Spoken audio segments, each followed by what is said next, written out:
Ed eccoci qua in diretta nuovamente dopo un bel po'. Perdonate l'assenza e la mia latitanza, ma ho avuto impegni istituzionali e anche purtroppo qualche piccolo acciacchino dell'età. Occhiolino, occhiolino. Detto questo, bentornati su Parresia. Oggi andremo ad affrontare un argomento che in generale un po', come dire, è un argomento ombrello di tutto questo canale, che è la tematica un po' di come cambia effettivamente il modo di fare la guerra, dall'età antica fino alla contemporanea, sottolineando però molto invece ciò che riguarda la storia moderna, perché è poi i grandi cambiamenti eh, sono scoppiati lì, sono usciti proprio da quei 3 secoli, anche più di 3 secoli di storia, spesso e volentieri abbastanza ignorata. E ne parliamo ovviamente con il nostro ospite, Andrea Sant'Angelo, archeologo, storico, divulgatore, scrittore, insomma è un piacere averti qua. Tra l'altro non ti vedo dai tempi della vecchissima conferenza di San Marino, quindi ciao. Ai ai ai. Quello è un tasto dolente che però speriamo prima o poi di poter replicare io sono perennemente in contatto con i vertici politici sammarinesi e quindi speriamo di poter rifare questa cosa bellissima che avevamo fatto 2 anni fa. Speriamo, per quanto io lo dico, tanto il mio intervento è comunque su questo canale, non ho parlato fondamentalmente di storia militare, ma mi sembrava dopo un po' fare un'introduzione da un punto di vista veramente di comunicazione media e divulgazione. Quindi insomma magari recuperatevelo per questo mio piccolo intervento, perché comunque come diciamo introduzione a questa, secondo me, bellissima conferenza che avevi organizzato, era importante oltre che interessante. Però, diciamo, mi sto sbrodolando fondamentalmente da solo. Oggi praticamente quindi parliamo quindi delle vie delle guerre. Ho riutilizzato la mia thumbnail per la copertina.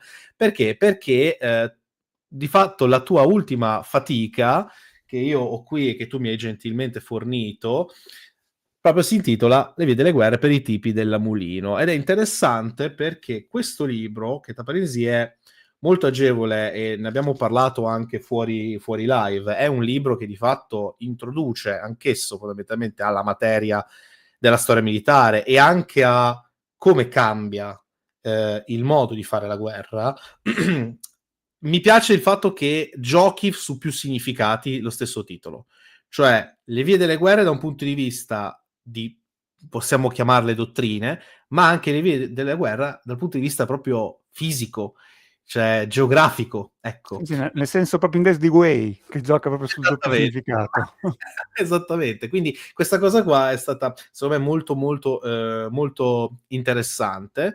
E io a questo punto ti lascio parlare, andrei direttamente di fatto a questa slide e ti lascio la parola. Ovviamente, quando vuoi, dammi un cenno, dimmi qualcosa, io proseguo con le slide e poi magari Certo. insomma, intervengo ogni tanto anche Ma per guarda, magari allora, testimoniare. innanzitutto ti spiego il perché di questo libro, che come hai detto tu è un libro che si può leggere in 2 modi. Uno appunto uno lo può utilizzare anche tranquillamente come un rapido sussidiario che spiega come la guerra si è evoluta dal Paleolitico fino ai bombardamenti aerei strategici della Seconda Guerra Mondiale. In realtà io ho questo tarlo che mi corrode da sempre, che è quello di voler sempre scrivere dei libri su argomenti che io non riesco a trovare altrimenti. Della serie, cioè non riesco a leggere un libro che vorrei leggere e allora sono costretto a scrivermelo. Era già capitato un'altra volta con un libro che avevo fatto nel 2017 per UTET che si intitolava Eccentrici in guerra, in cui io raccontavo di personaggi strepitosi, straordinari, fuori come un coppo proprio, e raccoglievo le loro biografie in questo libro perché io dicevo, ma non è possibile che la gente non non dica niente di questi personaggi assolutamente incredibili, pazzeschi. Io pagherei per leggere un libro del genere, siccome questo libro non c'era, alla fine me lo sono fatto io.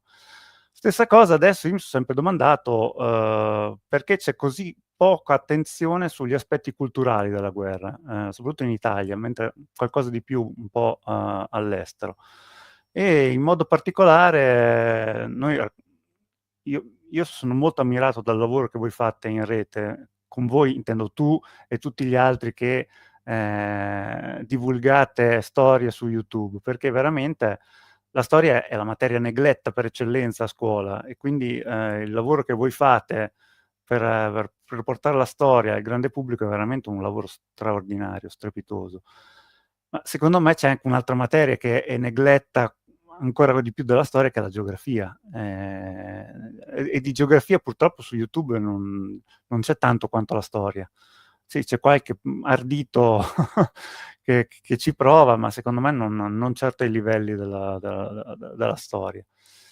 Quindi mi, ehm, mi sarebbe proprio piaciuto leggere un libro che mi parlava delle geografie culturali della guerra, che è un termine che vuol dire tutto, vuol dire niente, però per farti non so, per farti un esempio, ci sono luoghi che noi non riconosciamo più per quello che sono, oppure li riconosciamo solo per in qualche maniera disfarcene. Cioè, ad esempio, recentemente c'è stata questa polemica, no, sulle gite scolastiche tipo ad Auschwitz, no? E queste gite che poi vanno ad Auschwitz, magari vanno lì, fai la fotografia, poi metti tutti gli hashtag, no, no alla guerra, no al genocidio, eccetera, eccetera. E poi quando riesci da questi luoghi, che sono praticamente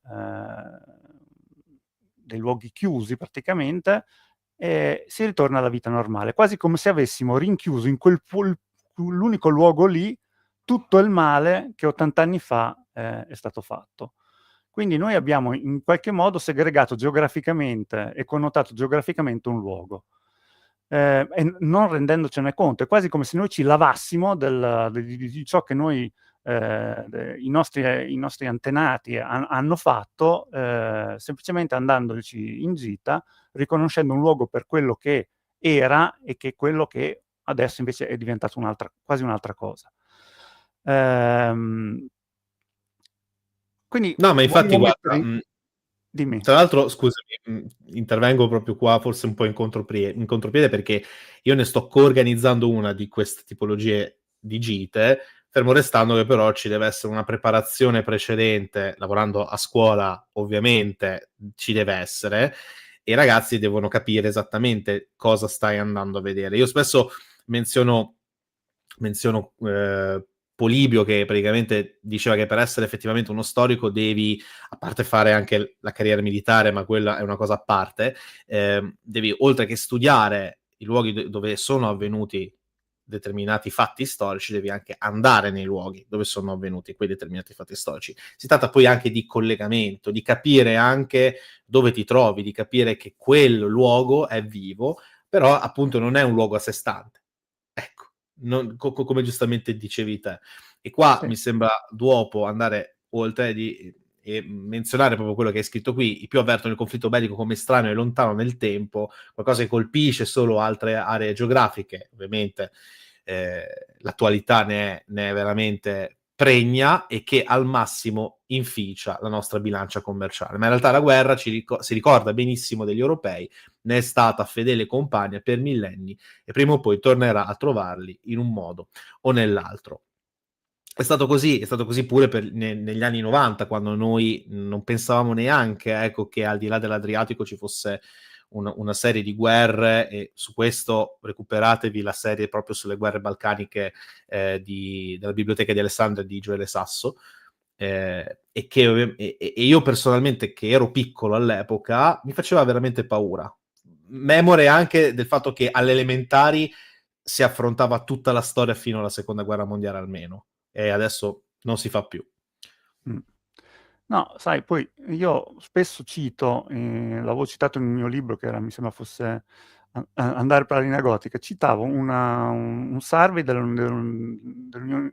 comunità europea, ormai vecchio di qualche anno, perché era del 2017 mi sembra, in cui loro chiedevano a tutti gli scolari, cioè in età tra 15 e 18 anni dell'epoca, informazioni su cosa sapessero della storia dei paesi europei, cioè quale fosse il grado di conoscenza storica delle scuole.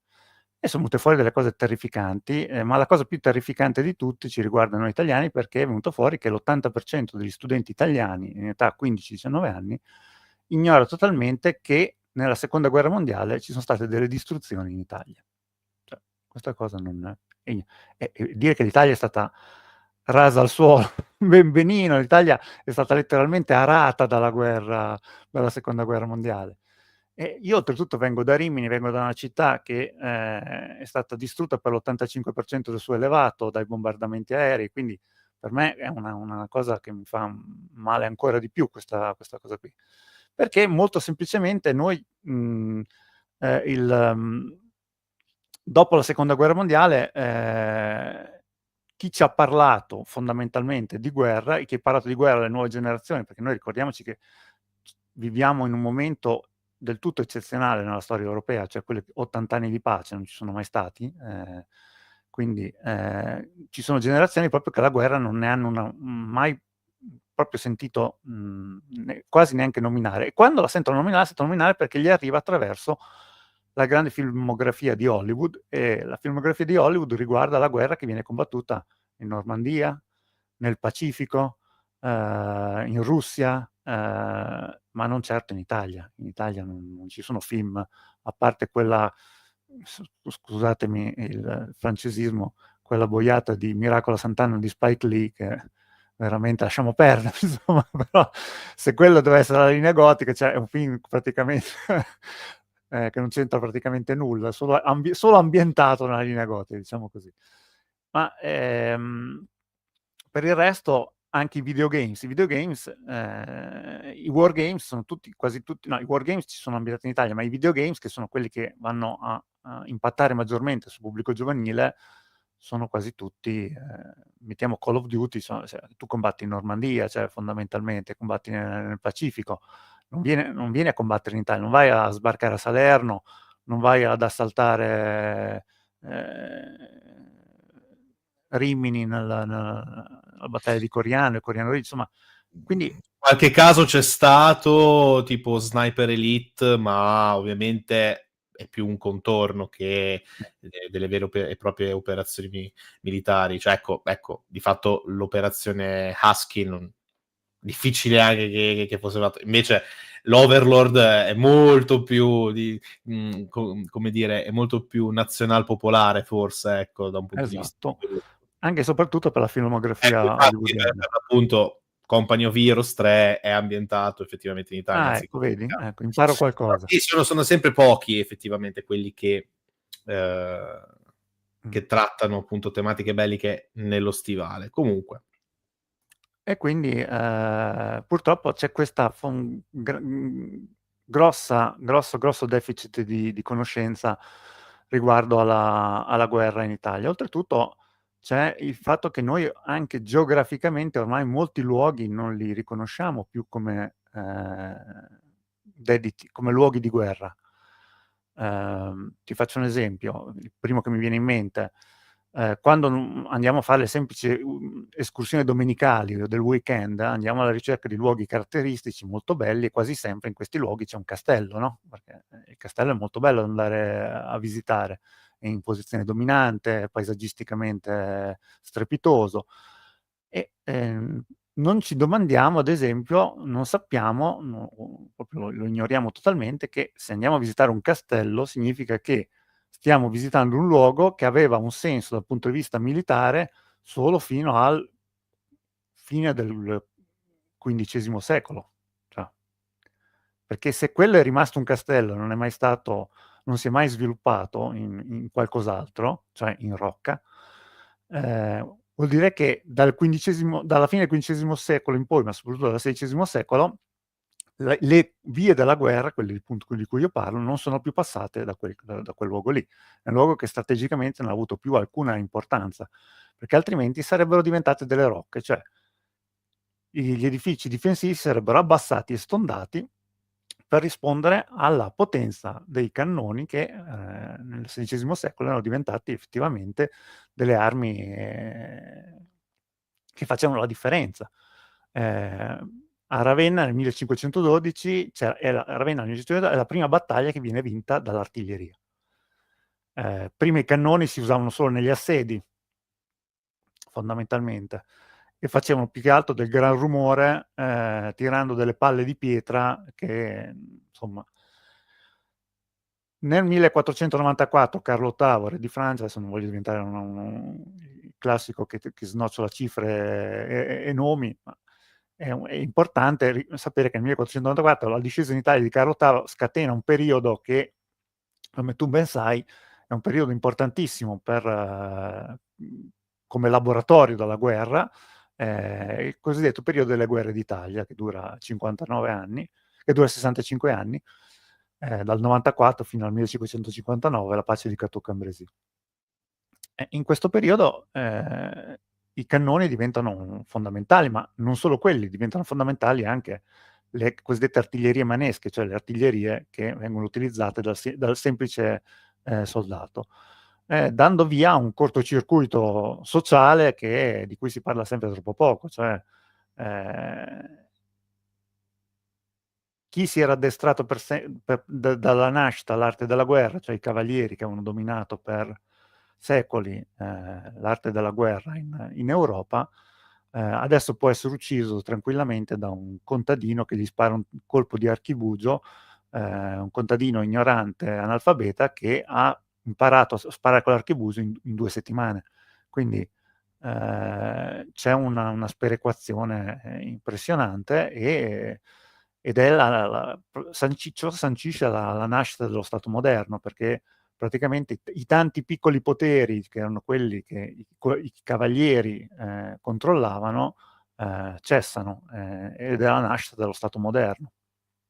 Già, guarda, hai detto la parola chiave, che è appunto archibugio, e altre due parole chiave sono proprio guerra d'Italia. E allora, questa slide, secondo me, che è un po' anche il cuore pulsante, credo, del libro che hai scritto, è molto, molto importante. Perché? Perché di fatto noi possiamo collocare buona parte, effettivamente, delle battaglie combattute in queste due regioni, ma non solo in realtà. Cioè, nel senso, metto le mani avanti da questo punto di vista.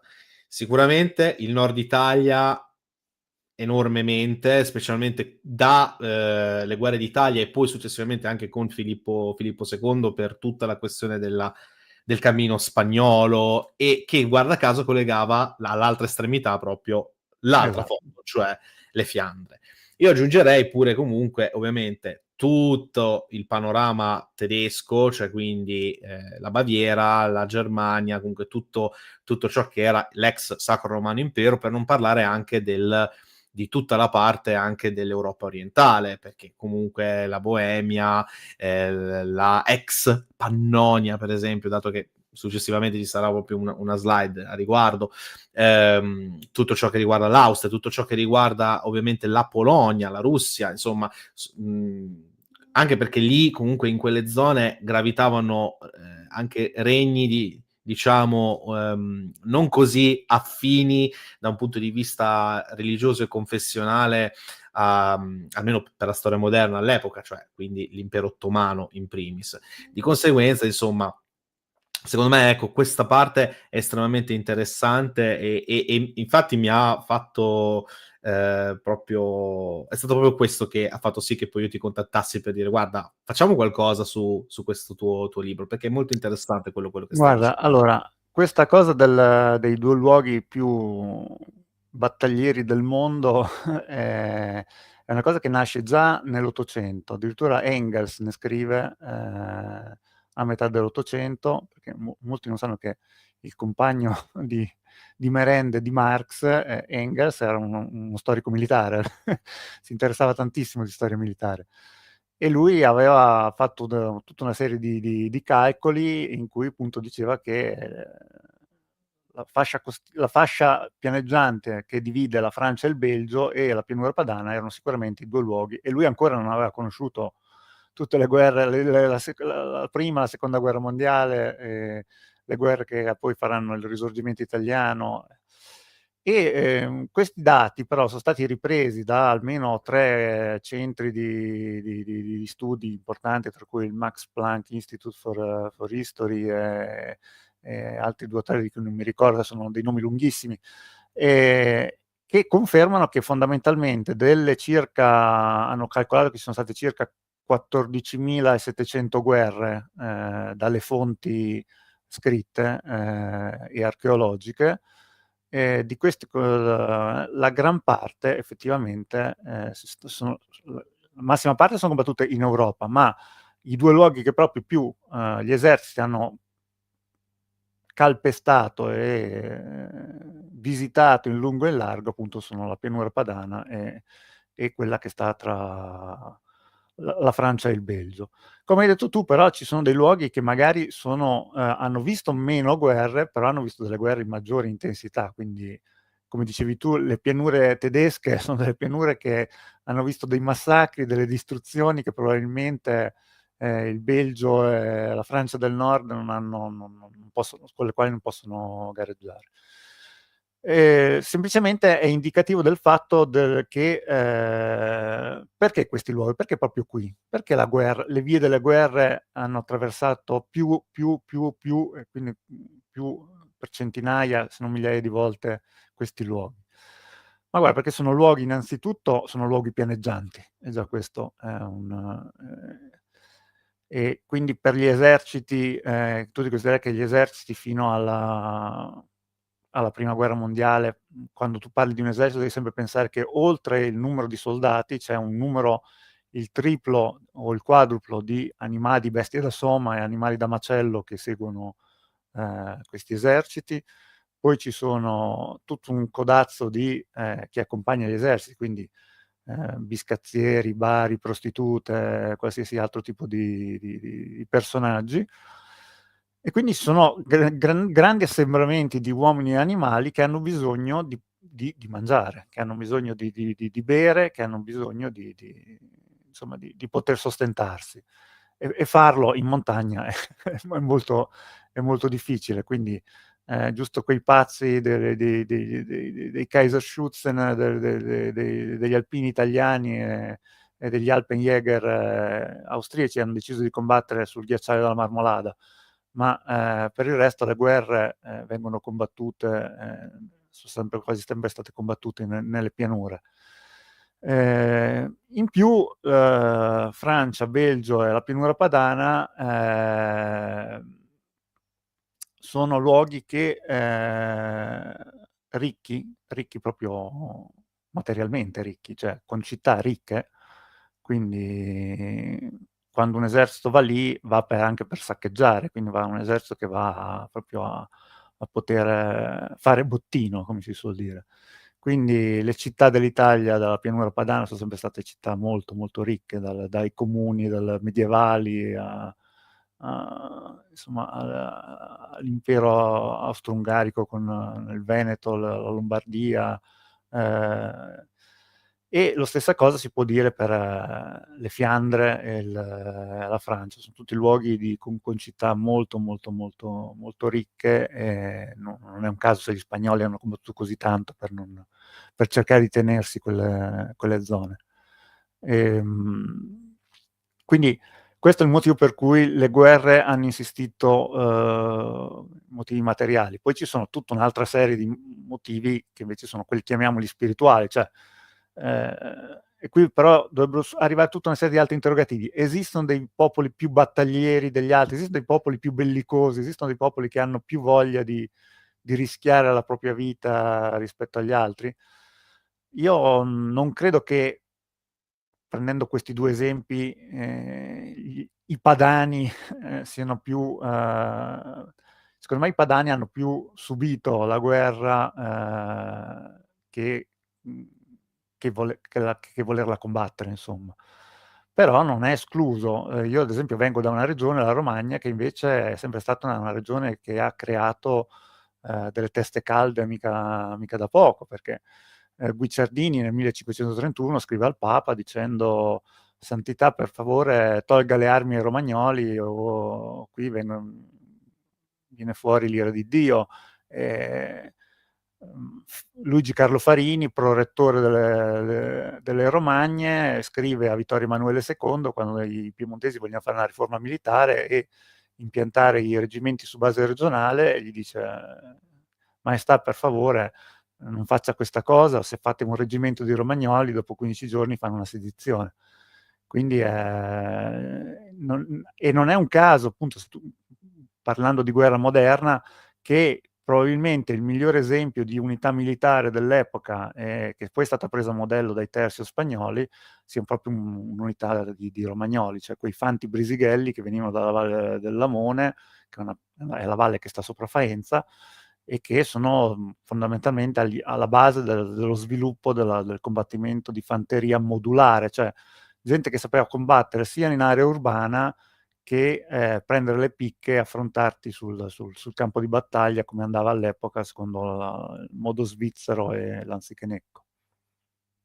Beh, poi tra l'altro siamo su territori che, oltretutto, diciamo, non è che accettassero di buon grado di avere il Papa lì, come dire, sempre onnipresente, dato che, tra l'altro, Bologna, che non è Romagna ovviamente, però era la seconda città dello Stato della Chiesa, quindi figuriamoci, insomma.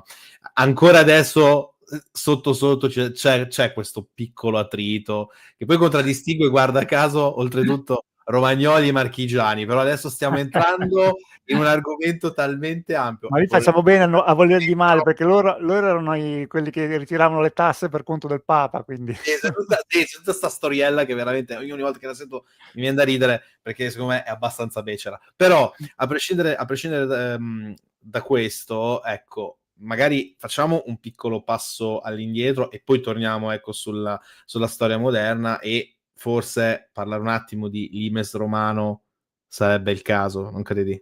Sì, sì, sì, assolutamente. Allora, io per fare queste, chiaramente non potendo parlare di 7000 itinerari, chiamiamoli così, di vie delle guerre, ne ho scelte 7. La prima è stata il Limes Romano, cioè questa straordinaria opera ingegneristica, militare, politica, anche sociale, che i romani mettono insieme dal Mare del Nord fino al Mar Nero, e poi addirittura c'è anche il Limes orientale, quindi quello che passa in Cappadocia, in Turchia, e poi fino ad arrivare in Nord Africa, Egitto, Nord Africa, insomma.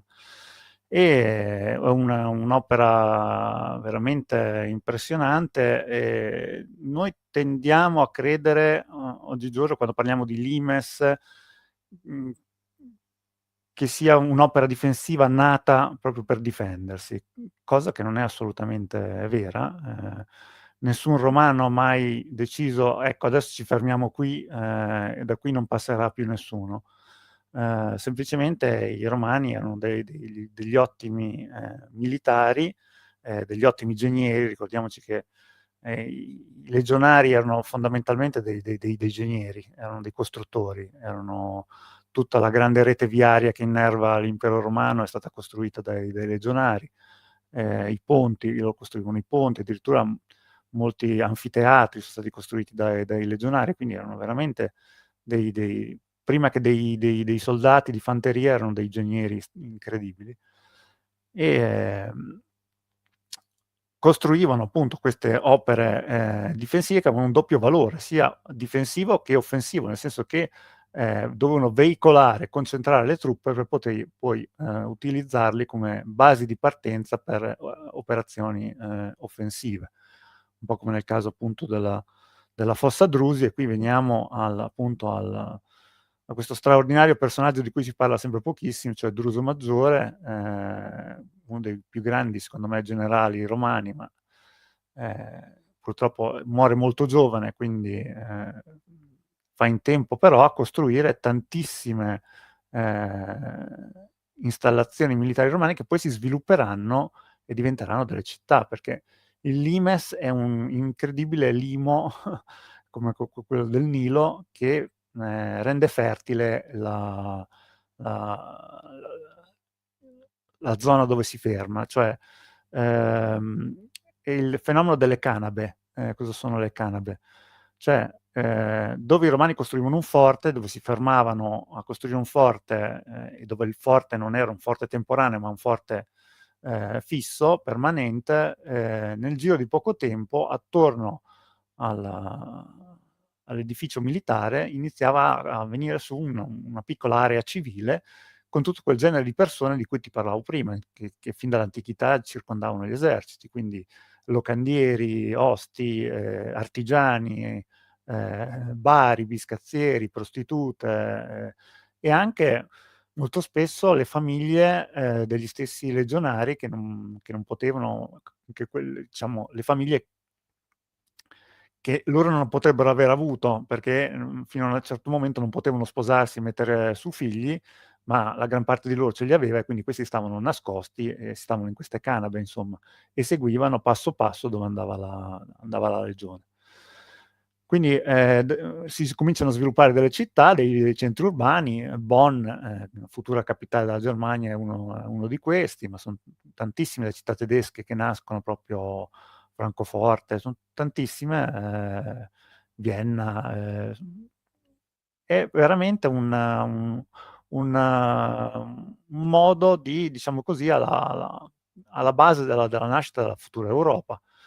E gran parte di queste installazioni militari si devono a Druso Maggiore, che è un valente generale, fa addirittura scavare, ha delle idee, delle concezioni tattico-strategiche veramente molto avanzate, fa scavare la fossa Drusi, che tra l'altro si vede proprio in questa immagine, proprio lì in alto, che porta direttamente al mare del Nord, perché attraverso le classis fluvialis, cioè i romani non avevano solo flotte nei mari, ma avevano anche le flotte nei fiumi, potevano portare le truppe romane direttamente nel mare del Nord, evitando di passare attraverso boschi che potevano essere forieri di imboscate, come succederà nel 9 d.C. a Teutoburgo, no?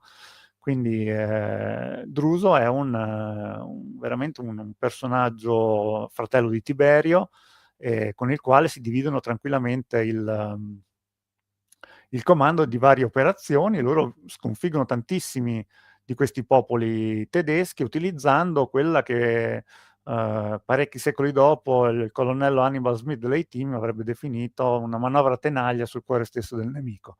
Cioè Druso passava con una tenaglia da destra, a Tiberio da sinistra, si davano un punto di incontro e poi lì a eserciti riuniti provvedevano a distruggere e massacrare gli avversari di turno. Come hai detto tu prima, se vuoi andare ecco, a quella dopo, l'Imes pannonico è quello, per noi italiani, è quello più importante di tutti, è anche quello più presidiato. Perché era quello più presidiato? Perché è quello attraverso il quale i popoli come i Quadi, che sono un popolo tra i più guerrieri dei Germani, possono arrivare direttamente in Italia. Quindi cosa che poi succederà a partire dal III secolo d.C., e tant'è vero che uno degli ultimi limes che verrà costruito sarà proprio un limes in questa zona qui, nella zona di Lubiana fondamentalmente, quindi nella zona tra la Slovenia e il nostro Friuli Venezia Giulia. E questo era probabilmente il limes più presidiato dal punto di vista della concentrazione delle truppe romane. Truppe romane che noi possiamo pensare che con un limes che era lungo 18.500 km, si pensare che dovevano essere tantissime. In realtà i romani non avranno mai più di 38 legioni, quindi 38 solamente in determinati periodi. Normalmente i romani avevano meno di 30 legioni stanziate. Va detto che, come ho detto prima, la vita dei legionari, un legionario veniva talmente addestrato a fare tutte quelle cose a costruire e a combattere, che perderli era veramente un colpo. Infatti Augusto, no? Varo, rendimi le mie legioni, quasi impazzisce per la perdita di quelle 3 legioni. E quindi si tende sempre a utilizzare come carne da cannone, anche se all'epoca l'artiglieria ancora non c'aveva la polvere da sparo, comunque come carne da cannone si utilizzano gli alleati e gli auxilia. Gli alleati ovviamente sono le truppe dei regni alleati, e gli ausiliari sono questi non romani che decidono di combattere per Roma, dopo 20 anni di arruolamento, se sopravvivono, ovviamente otterranno la cittadinanza romana. Quindi sono questi quelli che combattono realmente. I legionari sono sempre, diciamo, non dico un passo indietro, ma comunque sono i generali romani sono più refrattari nell'utilizzarli immediatamente come, come elemento da combattimento. Un po' mi sembra che fosse anche un po' la tesi che aveva scritto Luttwak nel suo libro La grande strategia dell'impero romano. Il secondo capitolo è dedicato alle vie delle guerre arabe, perché mi sembrava fondamentale che si sapesse quanto è stato importante l'arrivo degli arabi in Europa proprio per lo sviluppo della geografia culturale, anche della geografia culturale dei nostri paesi. Anche proprio da un punto di vista visivo, perché appunto chi va in Al-Andalus, cioè in Spagna, e chi va in Sicilia, vede che ci sono delle costruzioni che sono completamente diverse dal nostro stile militare, e sono appunto quelle arabe, come il castello appunto di Mare Dolce a Palermo, i vari Alcazaba queste cittadelle fortificate che sono proprio peculiari degli arabi, che ci sono in Spagna. Qui abbiamo sulla sinistra quella di Malaga. Famosa è l'Alhambra, no? Che è tutta una serie di fortificazioni di Granada che L'Alcazar sorgono. anche di Siviglia, tra l'altro. Sì, sì, è un'altra Alcazaba molto molto importante. Tra l'altro credo utilizzata ancora come palazzo reale dalla famiglia reale dei Borbone in Spagna. Ma io l'ho visto più che altro come comunque residenza museale, fondamentalmente, ben diverso ovviamente, e qua si nota poi anche due cose, secondo me, che da un certo punto di vista sia gli arabi, ma poi successivamente gli spagnoli, perché comunque stiamo parlando di perlomeno alcuni palazzi, alcune fortezze sono comunque di carattere spagnolo, fanno una cosa secondo me molto interessante, cioè il cosiddetto cambio di gestione, no? E quindi di conseguenza tendono ad inglobare quelle strutture architettoniche, migliorarle da un certo punto di vista, e di conseguenza poi diventano vere e proprie fortezze, e quelle fondamentalmente che poi vediamo ora. Chiaro che il sito originale è sempre molto più ristretto, sempre molto più piccolo, e anche molto più diciamo posto come con un fine preciso, ecco, per l'epoca per cui è stato costruito. Sì, sì, ma poi la stessa cosa succederà in Sicilia con l'arrivo dei Normanni, che riutilizzeranno le strutture arabe e daranno vita a quello stile arabo-normanno che diventerà molto famoso. Quindi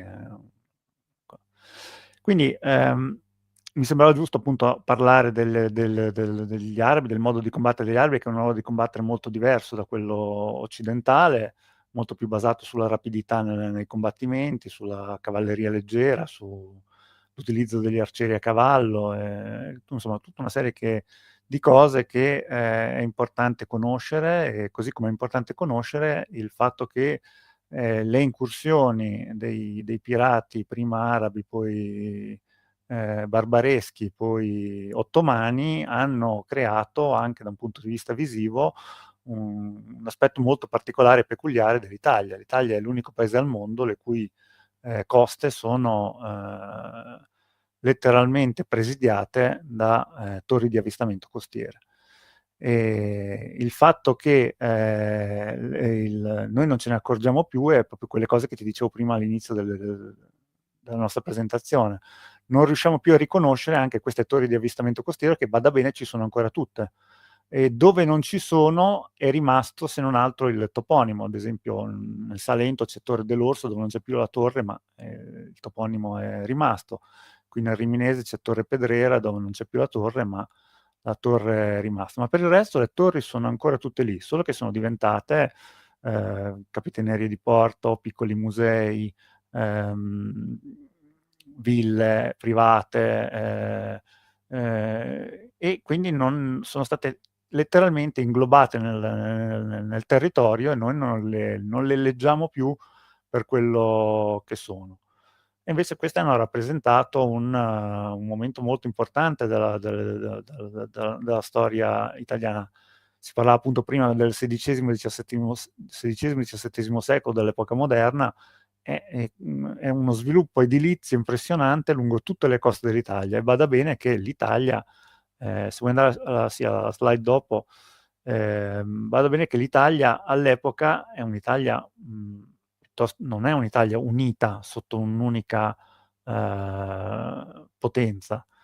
Sì, ci sono gli spagnoli che più o meno la fanno da padroni, però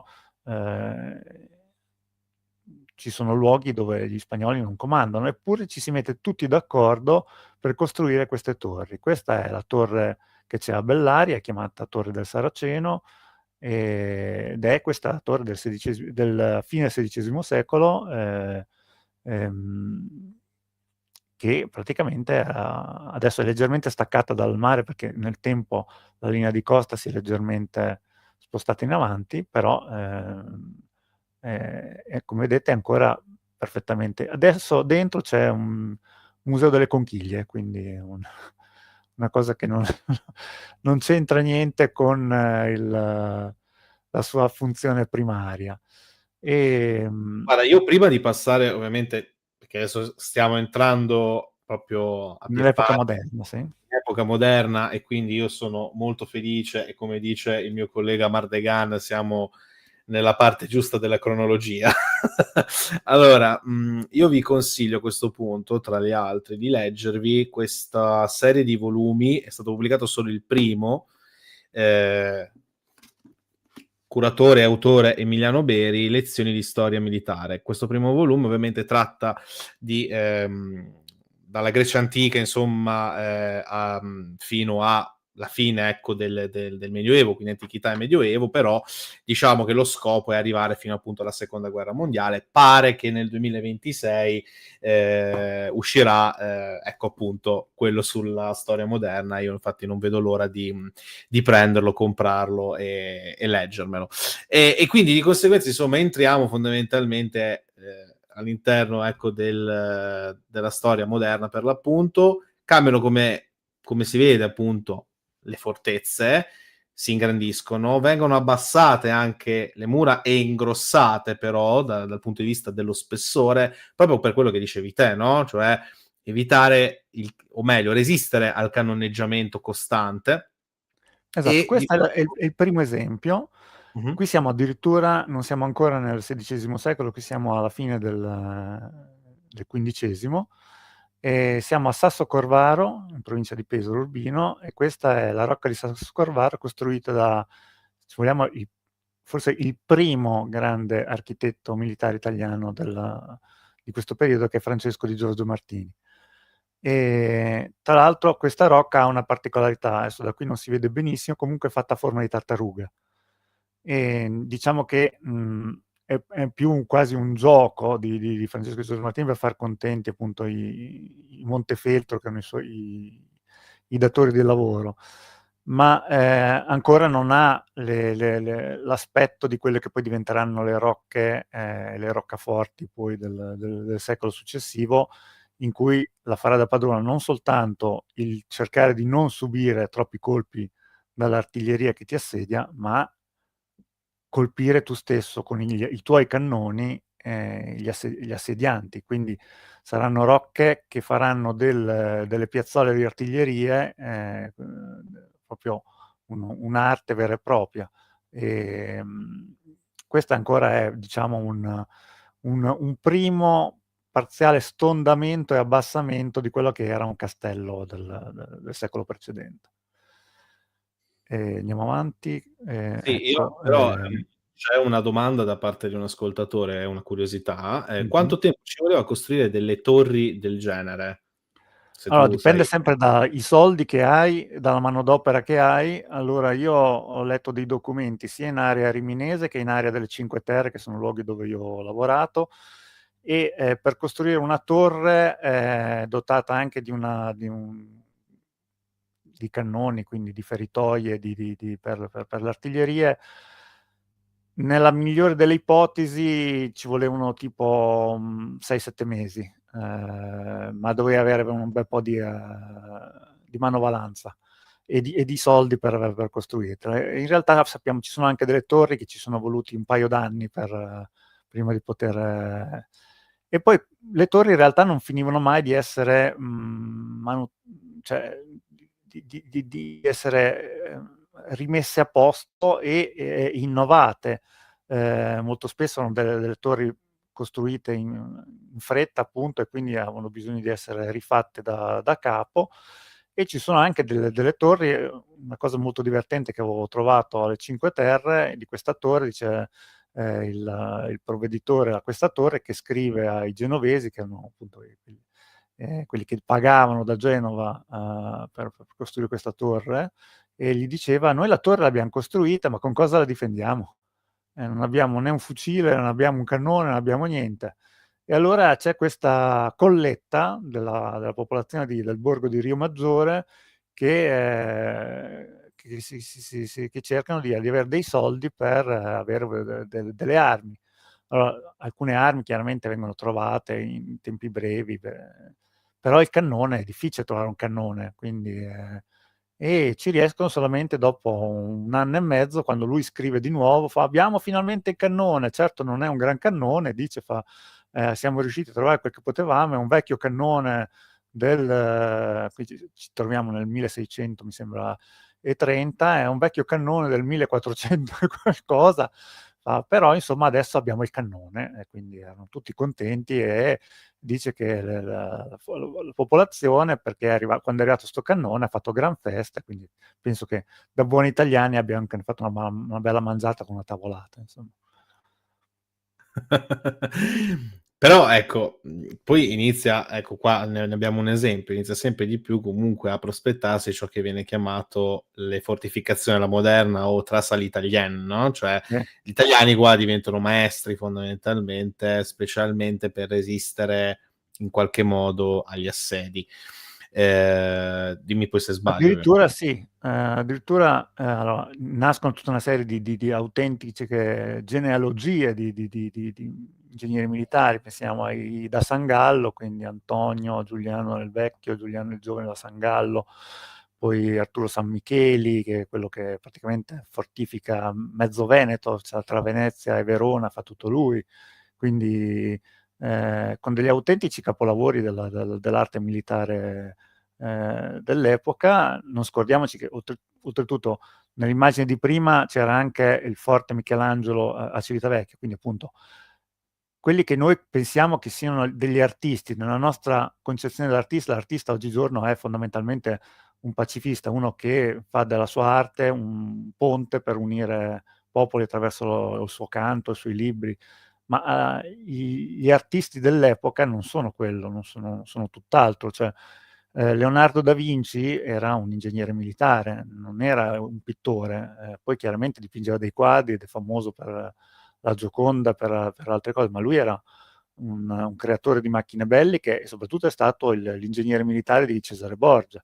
Cioè, Cesare Borgia se l'è portato in Romagna per 4 anni, e lui gli ha disegnato mappe e qualsiasi altra cosa che potesse essergli utile da un punto di vista militare. E lo stesso Michelangelo partecipa appunto alla costruzione del forte di Civitavecchia, e così fanno tutti questi altri artisti, i da Sangallo, i San Micheli, anche loro non solo loro chiaramente passano più tempo come ingegneri militari, ma si occupano anche di altre cose artistiche. In Italia nascono tutti questi personaggi che per la prima volta noi diciamo, per usare un termine moderno, un po' brutto, la fuga di cervelli, no? Per la prima volta, la prima grande fuga di cervelli italiani all'estero è questa. L'impero, cioè gli spagnoli e i francesi, non vedono l'ora di poter assumere ingegneri militari italiani. Vada bene che questa trace all'italienne o fortificazione alla moderna si sviluppa non solo qui in Europa, chiaramente, non solo qui in Italia, ovviamente, ma addirittura abbiamo trace all'italienne costruite a Cuba, trace all'italienne costruite nelle Filippine, quindi Ma ovunque. pure in Inghilterra, perché poi capirono, riprendendo un po' il testo, la rivoluzione militare di Parker, per quanto allo stato attuale sia comunque per certi versi criticabile, lui proprio sottolineava il fatto che rispetto a le fortificazioni, diciamo, di stampo medievale che ancora aveva l'Inghilterra, poi nel momento si svegliò a un certo punto e capì che forse avere qualcosa più similare al modello italiano o alla italiana era molto utile, e quindi iniziarono anche loro a abbassare le mura, ingrossare dal punto di vista dello spessore, Bastionare. perché bastionare, mettere i rivellini, cioè tutte queste belli accrocchi militari. Tra l'altro interessante, perché io so anche che certe mura, ecco, di specialmente città italiane, io prendo ad esempio Treviso, poi sono diventati, non dico dei boulevard, ma quasi, cioè nel senso poi vie È vero. percorribili, poi dei parchi, quindi anche sotto un certo punto di vista molto suggestivi. Però il punto qual è? È che noi abbiamo uno scopo prettamente militare, ovviamente, e perché? Perché bisogna difendersi, come ho detto, da un'artiglieria che inizia sempre di più a farsi preminente, e quindi anche l'utilizzazione per difesa e per attacco delle armi da fuoco. Qui insomma bisogna che diciamo due parole. Tu oltretutto all'interno del libro menzioni quello che ha detto Barbero, riprendendo poi in realtà quello che ha detto Ariosto e quello che poi hai detto anche a inizio live, cioè questo cambiamento, questa evoluzione e questa anche critica poi fondamentalmente che muove Ariosto. Siamo nel 1532 quando appunto viene pubblicato l'Orlando Furioso, e tra il canto nono e il canto undicesimo c'è questa grande invettiva contro il diabolico archibugio, questo diabolico strumento, no? Ora, il punto è qual è? È che, come giustamente gli dicevi te, adesso magari leggerò qualche passo senza ammorbarvi ovviamente, però è interessante notare che qui non si capisce esattamente se parla di un archibugio, cioè un antesignano effettivamente di un fucile, oppure se parla di pezzi di artiglieria. Io credo che invece parli di entrambe le cose, in questi passi che ora leggerò, ma che, e questo è il significato principale, non è importante lo strumento quanto chi c'è dietro lo strumento, cioè chi effettivamente lo utilizza e spara, e quindi di conseguenza il ribaltamento anche del ceto. Non è, il mestiere delle armi non è più solamente di nobili che effettivamente hanno fatto carriera nella cavalleria e quindi anche nella guerra all'arma bianca o con frecce e armi d'assedio di stampo medievale, ma ora si sposta progressivamente verso persone che magari manco sanno leggere e scrivere, e basta che insegni due cose ed effettivamente sono poi molto molto più potenti. Ma questa cosa la vediamo anche già in campo inglesi contro francesi durante la guerra dei cent'anni con il longbow inglese, che ovviamente devasta da un certo punto di vista sulla prima parte, ecco, della guerra dei cent'anni i francesi. E ora, detto poche parole, partiamo da un attimo questo piccolo pezzo del canto nono. Ecco, Ludovico Ariosto dice: oltre che sia robusto e sì possente, che pochi pari a nostra età ritrova, e sia astuto in mal far, ch'altrui niente la possanza, l'ardir, l'ingegno giova. Porta alcun arme che l'antica gente non vide mai, né fuorca lui la nuova. Un ferro bugio, lungo da 2 braccia, dentro a cui polve ed una palla caccia. Ora, sul fatto, ci stavamo interrogando fuori live, io e te Andrea, su questa questione delle 2 braccia. È chiaro che 2 braccia di adesso sarebbero 3 metri e mezzo praticamente, quindi difficile che si parli di un archibugio, però all'epoca sua poteva essere le braccia ferraresi e allora si tratta di un braccio 67 centimetri di lunghezza, 2 braccia quindi sono circa 120, 130, forse anche più centimetri. Poi col fuoco dietro, scusami, col fuoco dietro ove la canna è chiusa tocca un spiraglio che si vede appena, a guisa che tocca il medico usa dove hai bisogno d'allacciar la vena. Onde vien col tal suon la palla esclusa, che si può dir che tuona e che balena, né men che soglia il fulmine ove passa, ciò che tocca arde, abbatte, apre e fracassa. Pose 2 volte il nostro campo in rotta con questo inganno, e i miei fratelli uccise. Nel primo assalto il primo, che la botta, rotto l'usbergo, in mezzo il cor gli mise. Nell'altra zuffa all'altro, il quale in frotta fuggia, dal corpo l'anima divise, e lo ferì lontan dietro la spalla, e fuor del petto uscir fece la palla. Giusto per dire. E andando avanti, non voglio annoiarvi, però credo che siano molto importanti queste cose che scrive, questi versi che scrive appunto Ariosto, in merito a questo cambiamento effettivamente che c'è nel modo di fare la guerra. E qua siamo nell'11° canto. La macchina infernal di più di 100 passi d'acqua ove ste ascosa molt'anni, al sommo tratta per incantamento, prima portata fu tra gli alamanni, li quali, uno ed un altro esperimento facendone, e il demonio a nostri danni assottigliando lor via più la mente, ne ritrovaro l'uso finalmente. Italia e Francia, ne abbiamo appunto citate, e tutte le altre bande del mondo han poi la crudele arte appresa. Alcuno il bronzo in cave forme spande, che liquefatto alla fornace accesa. Bugia, altri il ferro. E chi picciol, chi grande il vaso forma, che più e meno pesa. E qual bombarda e qual nomina scoppio. Qual semplice cannon, qual cannon doppio. Qual sagra, qual falcon, qual colubrina, sento nomar, come al suo autor più aggrada.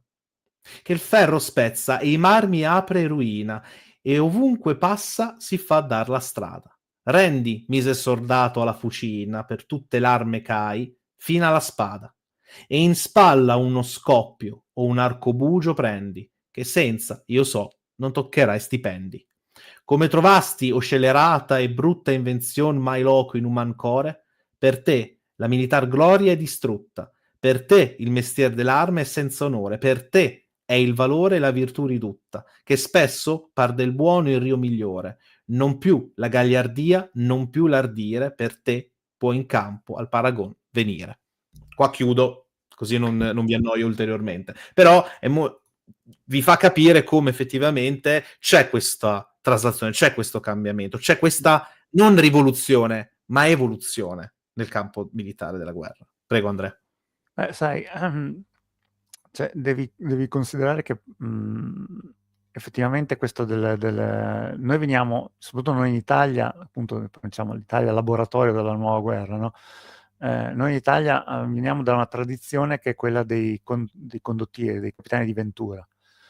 E improvviso tutto questo mondo cessa. Questo mondo cessa perché l'ultimo è considerato appunto Giovanni dalle Bande Nere, no? Che poi viene ucciso proprio con un colpo di colubrino. Cessa, e questo mondo fa fatica ad arrendersi a quest'idea che, come qualsiasi mondo che sta per finire, fa fatica ad arrendersi a quest'idea. E Ariosto è semplicemente il portavoce degli Este, no? Gli Este sono anche loro dei signori della guerra in qualche maniera, anche se poi loro sono stati molto più intelligenti di tanti altri signori dell'Italia dell'epoca, perché gli Este con Alfonso hanno deciso di diventare i maggiori fornitori di cannoni dell'Europa, quindi loro, grazie a quelle fonderie che si sono costruiti a Ferrara, hanno detto ok, noi è inutile che stiamo a pensare di poter diventare di ambire alla gloria militare, è molto meglio diventare qualcosa di assolutamente indispensabile per i grandi, per quelli più grandi, no? Per l'impero, per la Francia. E grazie a queste fonderie gli Este poi sono arrivati praticamente quasi sono arrivati fino alle al Risorgimento, sono arrivati, quindi sicuramente sono una delle dinastie più intelligenti da questo punto di vista che si sono trovati in Italia. Però Però, tutti quei... però, scusami, sono intelligenti, però attenzione, sono anche delle banderuole, nel senso Ah, beh, per che forza. quando Lo più, devi essere per forza. quando più era gradito per loro, si spostavano di fatto la loro attenzione e le loro alleanze, un po' Assolutamente, ma con quello, gli se Asburgo e un vogliamo, po' ovviamente con i francesi, per poi essere pestati comunque, perché, perché questo è quello che spesso e volentieri accadeva, e lo dico comunque da abitante delle terre estensi. Quindi... esatto. Ma i Savoia hanno fatto la stessa identica cosa, quindi i Savoia sono arrivati a prendere l'Italia grazie al fatto che per secoli si sono alternati tra le potenze più grandi, quindi una volta stavano con l'una, una volta stavano con l'altra, quindi quello era l'unico modo, barcamenarsi in quella maniera era l'unico modo, ma doveva avere qualcosa da offrire. Quindi gli Este hanno avuto i cannoni fino a un certo momento, poi sono entrati in orbita imperiale, quindi da lì non si sono più mossi, e i Savoia avevano un piccolo ma efficiente esercito che mettevano a disposizione una volta dell'uno, una volta dell'altro, e quindi grazie a questo e grazie a personaggi come prima si parlava della pace di Cateau-Cambrésis, quindi della strepitosa vittoria di San Quintino. Manuele Filiberto Testaferrata è un personaggio storico incredibile ed è quello che fa le fortune anche di tutti i secoli successivi dei Savoia. Niente, Ma volevo possiamo... dire qualcosa, ma secondo me me lo sono dimenticato, quindi passiamo tranquillamente a... magari ti ritornerà in mente. Sì, esatto. Ecco, no, qui siamo al capitolo successivo di questi miei itinerari sulle vie delle guerre, e sono le guerre del Settecento, che sono le guerre in merletto, la guerra in dentella, dicono i francesi, cioè e i tedeschi invece le chiamavano le Kabinetkrieg, cioè le guerre di gabinetto, perché sono queste guerre che non vogliono distruggere, non vogliono cambiare lo status quo, vogliono semplicemente avere dei vantaggi territoriali nei confronti di altre dinastie, ma un simile non uccide mai un altro simile. I nobili, gli aristocratici di tutta Europa sono quasi tutti imparentati fra di loro, quindi figuriamoci se qualcuno vuole uccidere se stesso, quindi non ci penso minimamente, quindi ci sono il Settecento dominato da queste guerre di successione, una dopo l'altra, la prima è quella spagnola, poi ci sarà quella polacca, poi quella austriaca, e poi dal primo, quella che viene definita la guerra dei 7 anni come la prima guerra mondiale della storia, perché è combattuta in tutti i continenti. Ma c'è una guerra che noi italiani non conosciamo, non ci interessa perché è lontana da noi, e che invece, per usare un termine che va molto di moda adesso, è geopoliticamente importante per l'attualità, cioè la grande guerra del Nord, che è una guerra che si combatte dal 1700 al 1721, ed è la guerra che mette fine al grande impero svedese, perché gli svedesi controllavano tutto il Baltico, tutto, e, e fa nascere invece il grande imperialismo russo, quello di Pietro I il Grande, lo zar. Personaggio Pietro I che sappiamo che piace molto a chi è in questo momento al Cremlino, quindi è un personaggio a cui Putin si rifà costantemente. Quindi la grande guerra del Nord è una guerra che noi dobbiamo andare a rileggerci e a studiare costantemente, proprio per tutti i vari significati culturali di quella guerra e di come su questa guerra ci sia costruito l'imperialismo russo.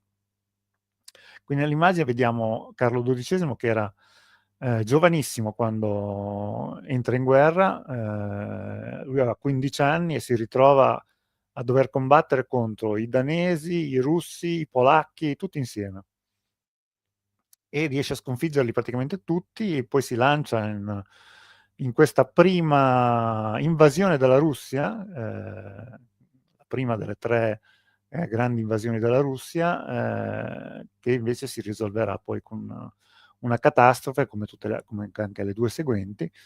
E nella battaglia di Poltava del 1709 Carlo sarà sconfitto, sarà costretto ad andare a... Ma una delle battaglie più importanti di questa grande guerra del Nord è la battaglia di Narva, che poi è una doppia battaglia, perché la prima viene stravinta dagli svedesi, la seconda invece è la conquista del castello di Narva, della fortezza di Narva da parte dei russi. E oggi Narva è sul confine, diciamo, più caldo della geopolitica, perché il fiume Narva divide il territorio russo dalla città di Narva, e qui c'è proprio la foto, come puoi vedere, che il fiume è il confine, e il castello la torre del castello di Narva sulla sinistra, e davanti a sé ha il castello di Ivangorod, la città russa. E la cosa incredibile, sempre quando si parla appunto di queste cose, di questi paradossi culturali legati alla guerra, è che tutte queste due fortezze, che per secoli che a lungo si sono affrontate, per molto tempo sono state dalla stessa parte, quando i russi hanno conquistato appunto l'Estonia. Attualmente sia la torre di Narva che il castello di Ivangorod sono musei. Quindi si guardano in cagnesco dietro le loro mura, il confine proprio passa, e sono tutti e due importanti poli museali delle due rispettive città. Tra l'altro Narva è stata sede anche di una sanguinosissima battaglia della seconda guerra mondiale tra sovietici e tedeschi, battaglia che è passata alla storia come la battaglia delle SS europee, perché praticamente addirittura 3 divisioni SS ci hanno combattuto un intero corpo d'armata delle SS, ed era composto in gran parte da tutte quelle divisioni che non avevano tedeschi al suo interno, tipo la divisione Viking, le divisioni estoni, le divisioni qualsiasi tipo di divisione che non fosse tedesca, appunto. E fu un bagno di sangue mostruoso. I russi solamente nella battaglia di Narva, che durò per 6 mesi, quindi non una battaglia di poco conto, solamente i russi persero tipo 250.000 uomini nel prendere questa piccola, veramente Narva è una città molto piccola, eppure è stata sede di battaglie veramente sanguinose, sia quella ai tempi di Carlo XII e Pietro I, sia appunto durante la seconda guerra mondiale. E si spera che adesso non sia appunto il futuro crocevia di un altro passaggio di questa via della guerra. Passiamo oltre Queste guerre e del andiamo Settecento, dimmi. alle guerre di successione, che tra parentesi c'è una playlist che ho fatto in compagnia di Giovanni Cerino Badone, e quindi a maggior ragione diciamo che il territorio a me è abbastanza vicino di Guastalla, come dire, no? Mi è abbastanza, come dire, lo conosco abbastanza bene, anche per quello che abbiamo detto poi all'inizio della live, cioè il nord Italia, specialmente la pianura padana, e Guastalla è pianura, chiaramente, proprio Proprio bassa. bassa proprio, esatto.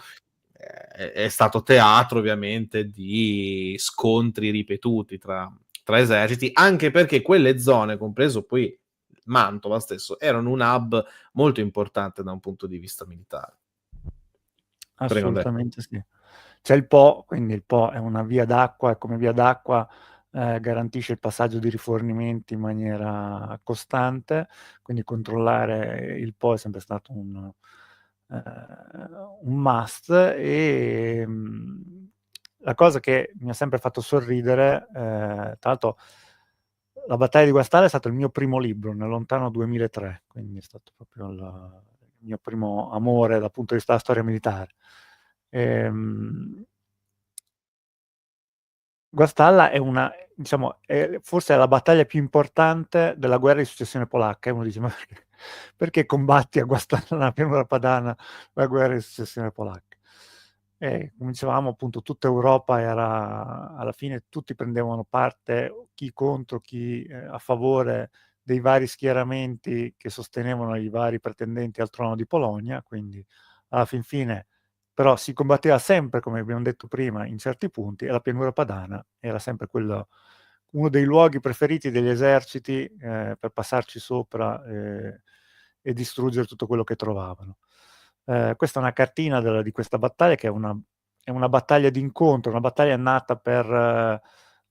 cioè, nessuno dei due eserciti voleva in realtà combattere, perché c'erano appena state un mese prima la battaglia di Parma, la Crocetta, e 4 giorni prima la battaglia di Quistello, quindi nessuno dei due eserciti se la sentiva di combattere. L'esercito alleato franco-sardo, anzi franco-piemontese, no scusa, franco-sardo, sì, la Sardegna è già re di Sardegna, Carlo III. L'esercito franco-sardo fermo a Guastalla, e gli imperiali sono a Luzzara, che le due città sono divise da 8 chilometri di strada, praticamente si vedono in lontananza. Tant'è vero che la battaglia nasce proprio per un misunderstanding delle vedette austriache, che chi sta a Guastalla controlla il ponte di barche che attraversa il Po, che va verso il Mantovano, appunto. Vedono transitare sul ponte di barche tutta una serie di reggimenti a cavallo, in realtà erano 3 reggimenti di dragoni che andavano in esplorazione nella zona mantovana, e pensano che i francosardi se ne stiano andando, se la diano a gambe. Quindi chi li comanda, il maresciallo Koenigsegg, decide che è ora di andarli a prendere prima che riescano a portare via tutte le salmerie e tutto quanto. Quindi li vuole proprio andare a, quello che si dice, sorprenderli in crisi di movimento, no? Invece loro sono trincerati lungo la fascia come vedi, ho messo la fotografia delle cascine, c'è tutta una serie di cascine che si vede qui, dove c'è scritto che erano trincerate le forze piemontesi, i reggimenti piemontesi. E pian piano cominciano ad arrivare gli austriaci, vengono respinti una prima volta. Koenigsegg pensa che siano solamente delle truppe di retroguardia per respingerli, e invece così non è. Lui continua a immettere sempre più truppe, affinché diventa una grande battaglia con 100.000 uomini che si affrontano in un territorio piccolo, perché è un territorio molto ristretto, perché è quello che va tra il Po e il suo argine, fondamentalmente. Quindi lì all'interno del Po e il suo argine, addirittura nella fascia proprio vicina tra l'Argine e il Po, si affrontano 25.000 cavalieri. Pensa che zuffa di cavalli e cavalieri in un punto così ristretto, tant'è vero che le due cavallerie si annullano a vicenda, non si riesce a fare niente perché sono talmente intruppati lì, e quindi la battaglia viene decisa dall'epica difesa dei reggimenti savoiardi, soprattutto lungo quella fascia di cascine. Guastalla è uno di questi esempi di queste battaglie del Settecento, battaglie geometriche anche, se vogliamo, perché c'erano degli ordini molto precisi nella guerra. Chi ha visto il film Barry Lyndon sa bene che si avanzava tutti in linea, seguendo i tamburi, si arrivava tutti a un certo punto, poi si sparava solo all'ordine che veniva dato, e quindi sono battaglie molto regolari, molto, molto... se qualcuno si leggesse mai i resoconti di come veniva addestrato l'esercito prussiano dell'epoca, quello di Federico il Grande, per dare un'idea, si rende conto appunto che non era importante essere un bravo soldato, era importante obbedire ciecamente a quello che ti dicevano di fare, non era importante mirare, l'importante era che tu sparassi verso quella sagoma confusa che doveva essere la linea di resistenza del nemico, e poco altro, insomma. E certo, secondo me ci vuole del coraggio andare proprio davanti a una fila di soldati che stanno per spararti, a rimanere saldi lì ad aspettare che ti arrivasse il colpo. Molti dei fucili dell'epoca non erano fucili, chiaramente i moschetti dell'epoca non sono moschetti particolarmente precisi, hanno un tiro che arriva intorno ai 50 metri con una certa precisione, dopo le palle vanno ovunque. Però insomma ce ne vuole del coraggio per combattere, un po' come combattevano loro fino poi all'epoca napoleonica, perché poi cambia qualcosa con l'epoca napoleonica, ma non è che poi cambi di tantissimo, insomma. Ma non cambia, guarda, parliamone un attimo. Allora, non cambia di tantissimo, però devo dire che nemmeno dopo cambia di tantissimo, fino No, a che poi non si arriva effettivamente a delle guerre comunque insomma, delle guerre che sono poi un macello, come ad esempio la stessa prima guerra mondiale, e delle guerre di fatto che iniziano come guerre di movimento, ma poi si asserragliano fondamentalmente su guerre di posizione, di attrito enorme.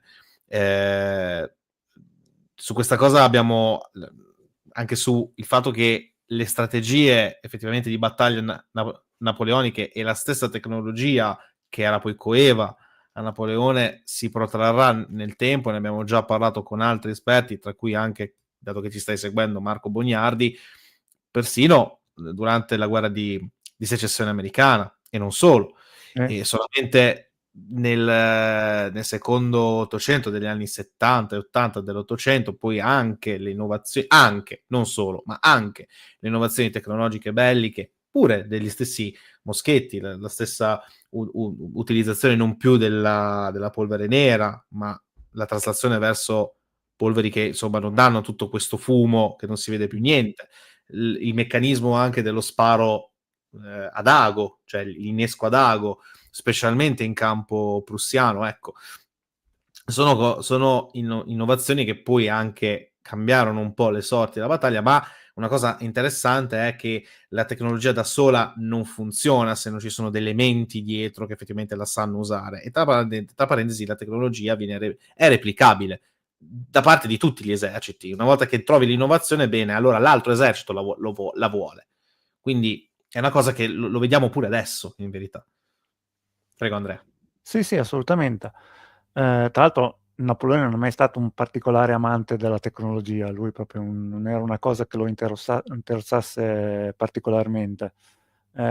Lui quello che fa è, diciamo, riutilizzare alcune innovazioni, tipo il sistema Grübewald dell'artiglieria, che era stato un generale dell'Ancien Régime, che poi aveva costruito questo nuovo sistema per le artiglierie, che standardizzava molto i calibri dei cannoni e soprattutto gli affusti li standardizzava in modo che potesse essere più facile trasportare le artiglierie sul campo di battaglia, molto più agevole.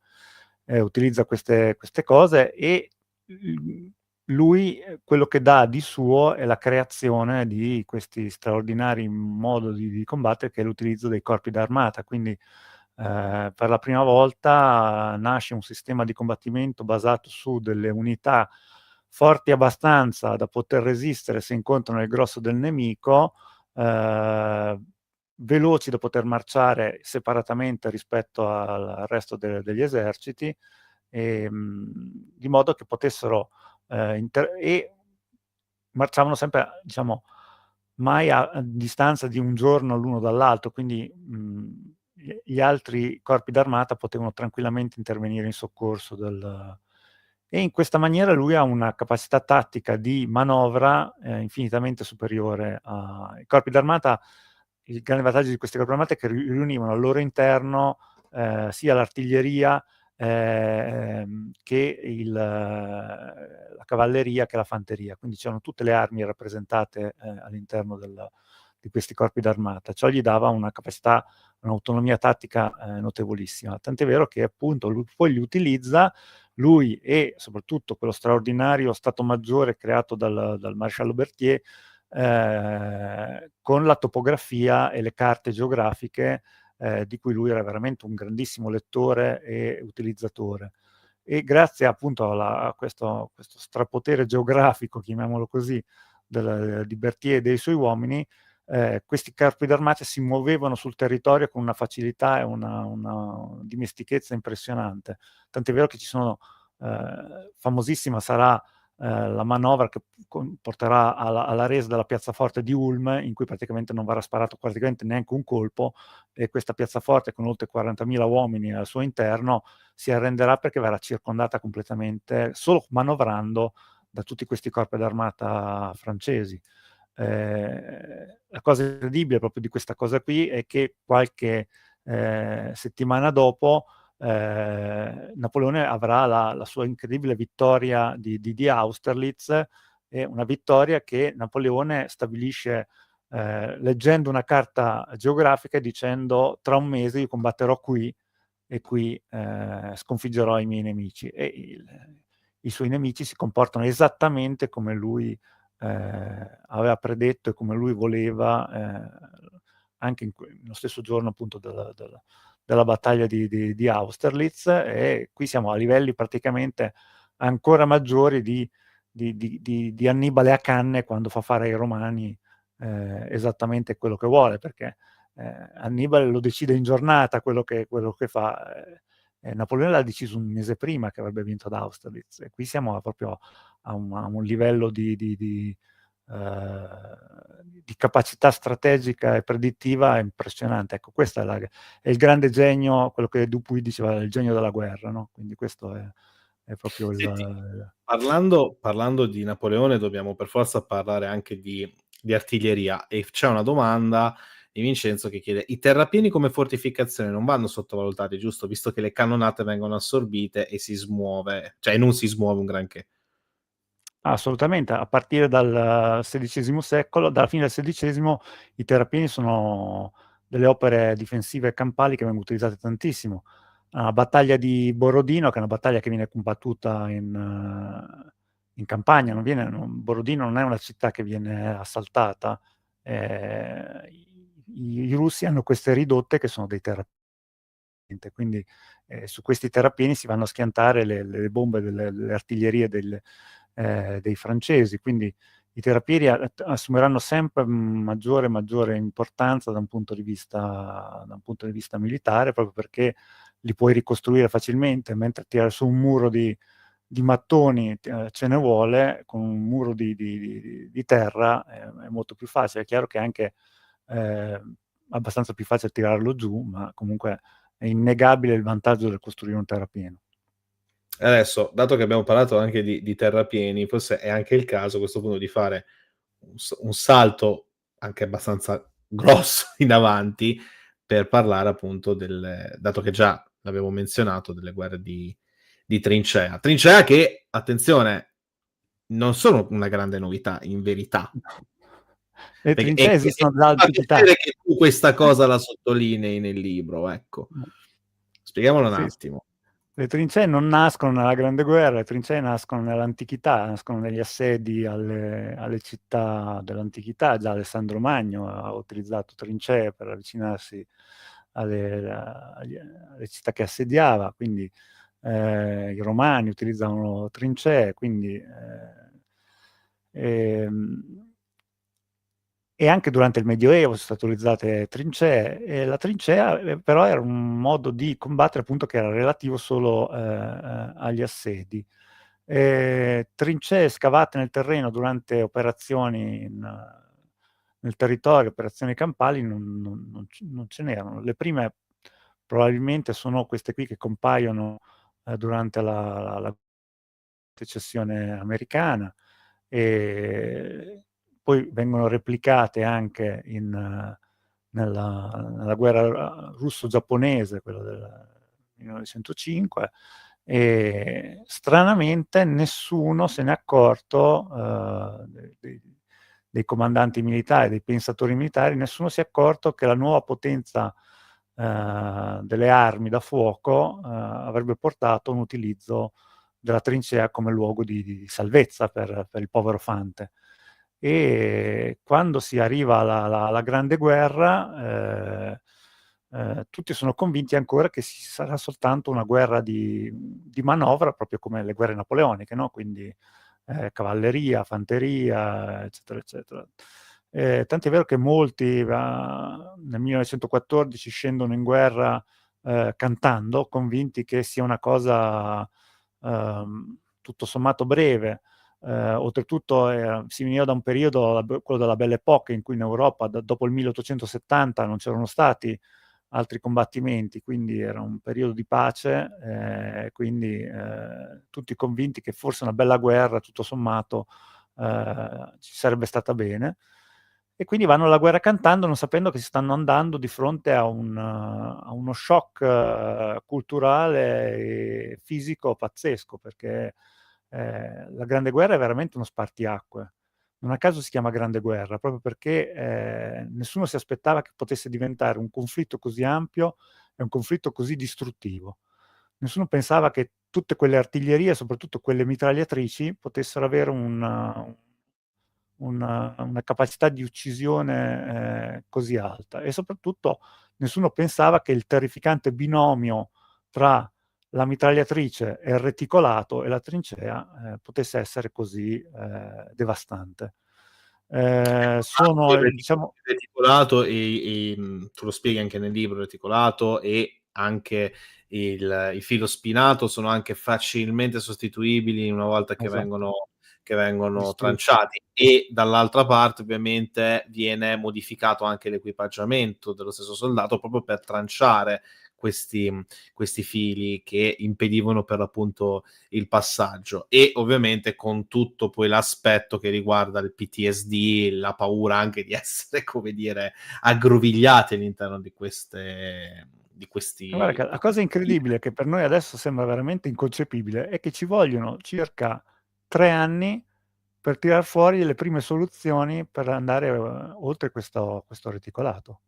Cioè, per 3 anni ci sono delle ondate umane che vanno a morire, a impigliarsi in questi reticolati e a morire.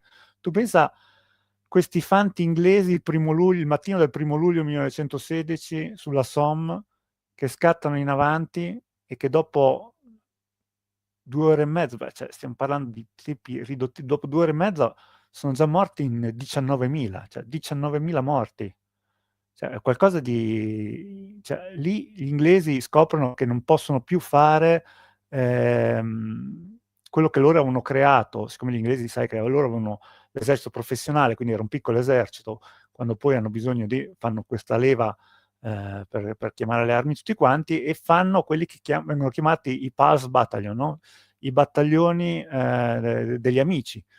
Cioè i battaglioni vengono reclutati proprio per ristrette aree geografiche. Ci sono interi battaglioni che vengono dai paesi, un po' come se qui nella zona di Rimini c'è Sant'Arcangelo, un intero battaglione fatto da tutti gli uomini della zona di Sant'Arcangelo, quindi si conoscono tutti, sono cognati, fratelli, cugini, amici, ci sono tutti e si conoscono tutti da loro. E questi Pulse Battalion sono quelli che il 1° luglio 1916 vanno all'attacco della Somme e vengono spazzati via. Ci sono interi paesi dell'Inghilterra che non vedranno tornare alla loro gioventù, completamente fatti fuori completamente. E infatti la dottrina militare inglese cambia proprio dalla Somme in poi, proprio perché i reggimenti non possono più reclutare in un'unica area geografica. Adesso ogni reggimento inglese ha tre diverse aree, bacini di reclutamento, proprio per evitare quell'incubo che per loro è stato la Somme. Incubo che anche noi italiani viviamo con le 12 battaglie dell'Isonzo, con l'inutile incaponirsi ad andare contro questi reticolati. I primi a trovare una soluzione valida saranno, diciamo, prima gli inglesi nel 1916, quando proveranno con i carri armati, no? Quindi la nascita dei tank per bypassare queste trincee, solo che i tank sono, sì, riescono perché niente li scalfisce, riescono ad arrivare alle trincee, però sono lenti e hanno un'autonomia troppo, quindi arrivano alla prima linea di difesa, ma i tedeschi hanno in certi settori arrivano ad avere 22 linee di difesa, cioè quindi sono 22 sistemi trincerati uno dietro l'altro, quindi puoi capire bene che un carro armato non serve quasi a niente. quindi sono i tedeschi prima, alla fine del 16 a Riga e poi nel 1917 in Italia con Caporetto a dimostrarci come si fa la guerra per evitare questo incaponirsi. Cioè, la guerra si fa utilizzando piccoli reparti speciali che si infiltrano dove il fronte è più debole, dove ci si riesce a infiltrare. C'è un passo del diario di un grande italiano che era Paolo Cacciadominioni, l'eroe che poi alla MEI costruirà la quota 33, il sacrario militare italiano. Lui, da sottotenente del Genio nella Grande Guerra, scriveva, cioè, ma io non riesco a capire perché noi 4 volte che risaliamo questa collina per andare a morire su quei reticolati, quando si potrebbe cercare di passare o a destra o a sinistra dalla collina lungo quei fossati naturali che ci sono. Ed è esattamente quello che fanno i tedeschi poi, quello che loro fanno e che Rommel poi fa questo capolavoro a Caporetto che fa crollare l'intero nostro fronte con un semplice battaglione di truppe del Baden-Württemberg, di truppe da montagna del Baden-Württemberg. La trincea è un momento che uno di quei momenti appunto scioccanti perché nascono in Italia quelli che verranno chiamati con un termine veramente terrificante gli scemi di guerra, no? Perché non solo la gente viene colpita fisicamente, quindi ci sono chi viene amputato, i feriti, ma ci sono quelli che i bombardamenti per cercare di superare queste linee difensive duravano giorni interi, quindi sotto questi terrificanti bombardamenti puoi capire che i nervi poi cedono, di chi anche se è al riparo tu sei sottoterra in un bunker, ma questo continuo esplodere di granate alla fin fine ti distrugge, quindi chi usciva da lì e non riusciva più a dare segni di poter continuare veniva etichettato come scemo di guerra. Questa non era altro che poi che la sindrome da stress post-traumatico, ma verrà solamente diagnosticata nella guerra del Vietnam, quindi ce ne sarà ancora di tempo per arrivare ad avere questa sindrome, tant'è vero che nella seconda guerra mondiale Patton prendeva a sberle, no? Quelli che dicevano di soffrire di questa cosa.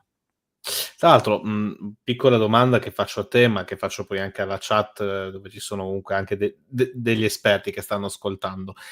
Questa, sindrome da stress post-traumatico, che ancora non era stata effettivamente diagnosticata, però, fu di fatto, diciamo dei trattamenti ci furono, specialmente in territorio inglese, da parte di chi poi divenne famoso come colui che riuscì a far parlare Giorgio VI e a guarirlo da un certo punto di vista dalla sua balbuzie, se non ricordo male però. Proprio perché non parlavano più ormai i soldati dopo Sì. il trauma della prima guerra Gli mondiale. inglesi lo chiamavano lo shell shock, lo chiamavano così, cioè lo shock da granata, però non pensavano che fosse una cosa fondamentalmente che si risolveva da sola, bastava un po' di riposo, capito? Quindi non la vedevano come un'infermità vera e propria.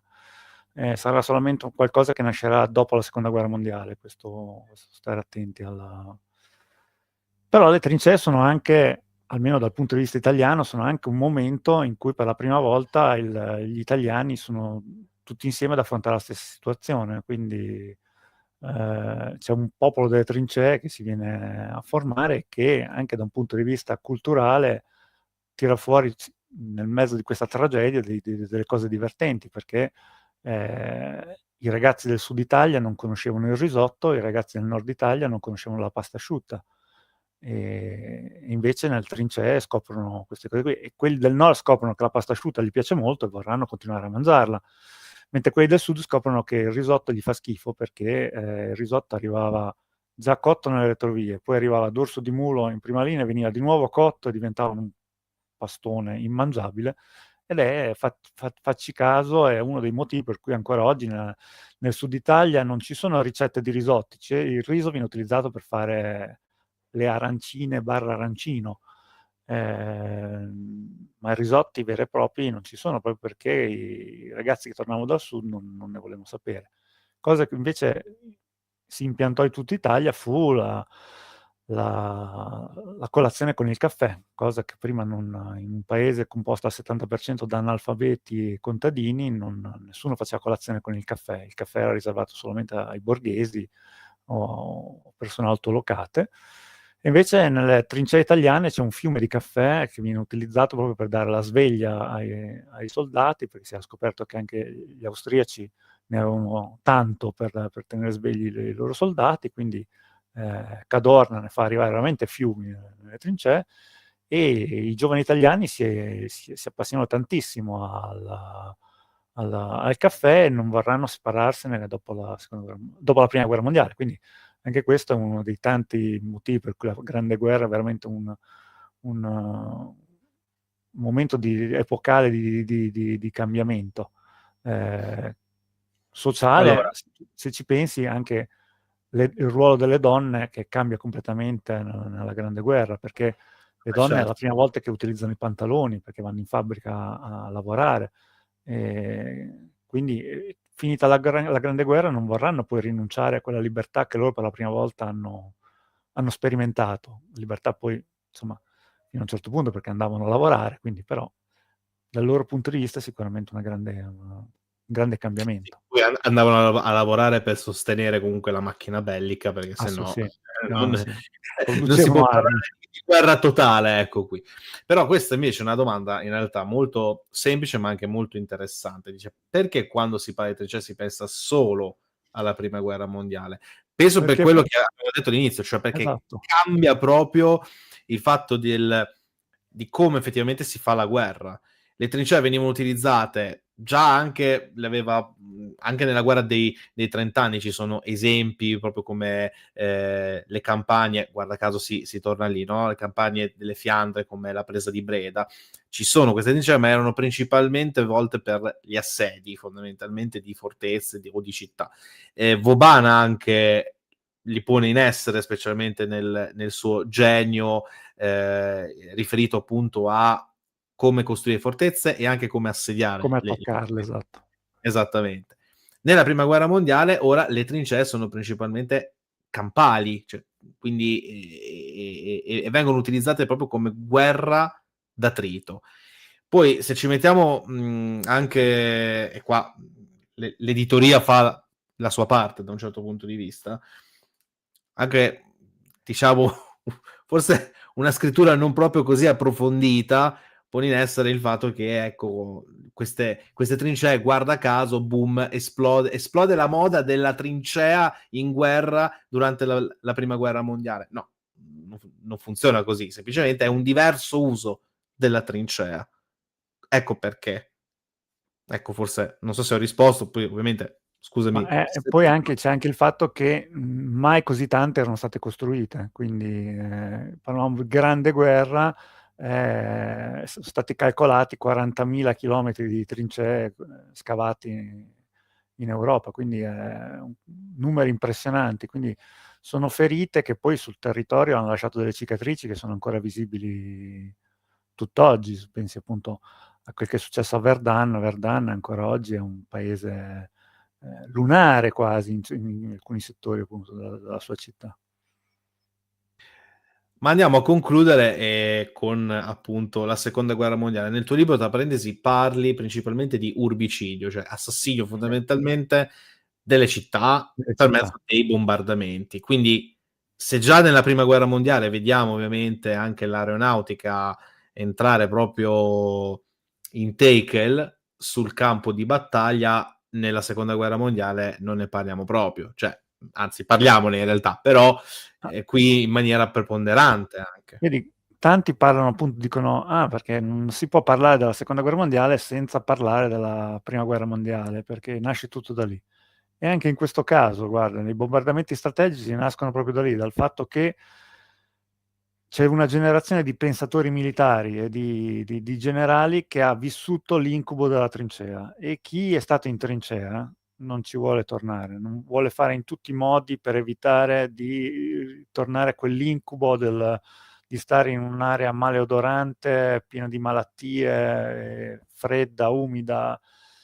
E quindi c'è chi, tipo il generale Guderian, per i tedeschi, scrive trattati su come i corazzati saranno l'arma del futuro, bisogna sfruttare i corazzati, e c'è chi, come l'italiano Giulio Douhet o l'americano Billy Mitchell, scrivono che l'unico modo per evitare di ritornare alle trincee è il bombardamento aereo strategico. Quindi questi bombardieri che si levano in cielo e vanno a colpire il cuore del territorio nemico. Qui si parla proprio di un cambio radicale di concetto della guerra, cioè il nemico non è più il battaglione di fanteria in prima linea, il nemico è l'impiegato che sta a casa con la moglie a leggere il giornale la sera dopo una giornata di lavoro. Quindi una cosa completamente nuova è la guerra totale, proprio intesa le sue estreme conseguenze, e ci saranno dei personaggi come il famoso Bomber Harris, cioè il comandante del Bomber Command della RAF nella seconda guerra mondiale, Arthur Harris, che faranno proprio del bombardamento sulle popolazioni civili il caposaldo della loro arte di comando. Cioè, lui diceva sempre: noi non dobbiamo pensare di colpire le fabbriche perché così non arrivano le armi ai soldati in prima linea. Sì, anche questo è importante, ma noi dobbiamo colpire le fabbriche per uccidere gli operai, per far sanguinare le famiglie di questi operai e far capire loro quanto la guerra è assolutamente inutile e devono arrendersi senza condizioni. Quindi è un nuovo modo proprio di intendere la guerra.